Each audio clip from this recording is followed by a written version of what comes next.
Coucou les créateurs, je suis ravie de vous retrouver aujourd'hui pour une petite session de création filmée. Alors dans des conditions un petit peu particulières puisque j'ai un bras plâtré mais c'est mon bras droit et je suis gauchère. J'ai quand même réussi néanmoins à dessiner un mandala, j'en suis contente parce que c'était pas facile, pas évident avec ce bras là qui bouge pas pour tenir la règle, pour tenir le rapporteur, etc. J'ai quand même réussi à créer ceci donc juste avec ma main gauche puisque c'est ma main que j'utilise dans la vie de tous les jours.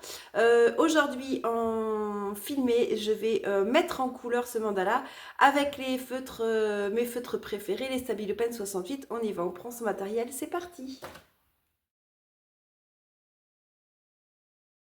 Ce que j'aime avec ces feutres Stabilo Pen 68, c'est que ce sont des feutres à eau, donc ils peuvent non seulement être dilués dans un petit peu d'eau pour avoir un côté aquarellable, que je n'utilise pas du tout ici comme ça, mais ils peuvent mélanger leurs couleurs, c'est-à-dire que pour faire une même zone, on peut utiliser 2, voire 3, voire 4 couleurs, et les dégrader avec des couleurs quand même assez proches pour avoir un joli fondu.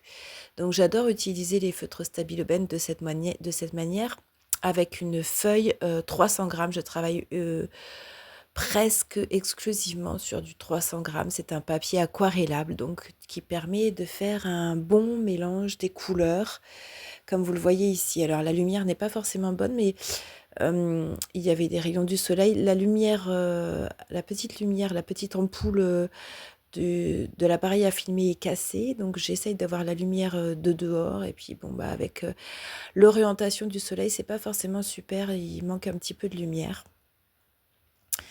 Donc je disais, j'aime beaucoup ces feutres parce qu'ils se mélangent très très bien. Le côté aquarellable, le côté feutre à eau se mélange très bien, ils se mélangent très bien ensemble.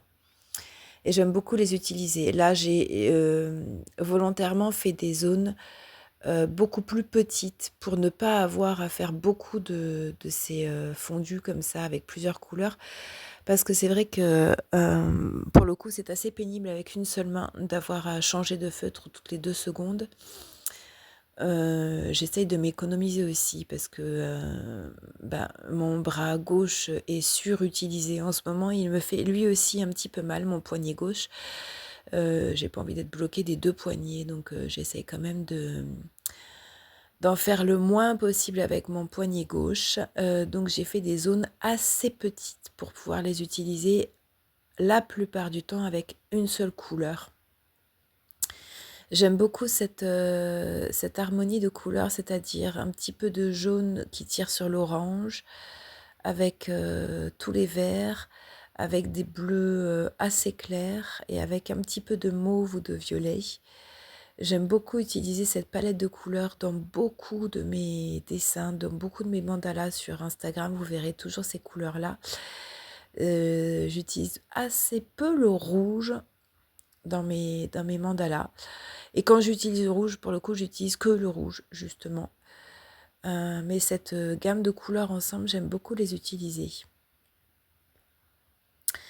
Comme vous le voyez, la vidéo a été accélérée. Je crois que j'ai mis presque 2 heures à remplir tout le mandala. Donc il y a une partie que j'ai pas filmée parce que c'était vraiment trop pénible. Je suis allée m'asseoir dans un endroit plus confortable pour faire la fin. Mais la partie filmée a duré 2 heures. Donc j'ai mis plus de temps en totalité, mais la partie filmée a duré 2 heures. Et donc j'ai accéléré parce que c'est un peu répétitif et monotone en soi de voir tout le processus coloré comme ça. Je vous laisse regarder la suite avec une petite musique et on se retrouve tout à l'heure.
voici le résultat final qui est très très coloré. J'aime beaucoup utiliser cette gamme de couleurs, ces couleurs ensemble. L'assortiment est très joli. Donc j'aime beaucoup le rendu. En plus je suis très contente parce que finalement avec le challenge d'un bras complètement immobilisé, c'était pas simple. Tenir la feuille quand elle bouge un petit peu, reboucher les feutres aussi, c'est vrai que ça prend plus de temps. Donc le challenge est relevé à mon sens, j'ai eu beaucoup de plaisir à le faire, ça m'a pris évidemment un petit peu plus de temps. Je vais continuer à colorier, créer avec le compas, la règle ou le rapporteur, c'est très difficile, mais je vais continuer à mettre en couleur pour pouvoir prendre du plaisir dans cette période un petit peu difficile. J'espère que cette vidéo vous a plu, que vous allez vous aussi faire des créations de mandala ou autres créations évidemment. On se retrouve ici la prochaine fois pour d'autres créations filmées, assez simples encore une fois à cause de mon bras. Et on se retrouve également sur Instagram pour des posts plus fréquents. D'ici là, éclatez-vous, faites de superbes créations. À très bientôt, bye bye.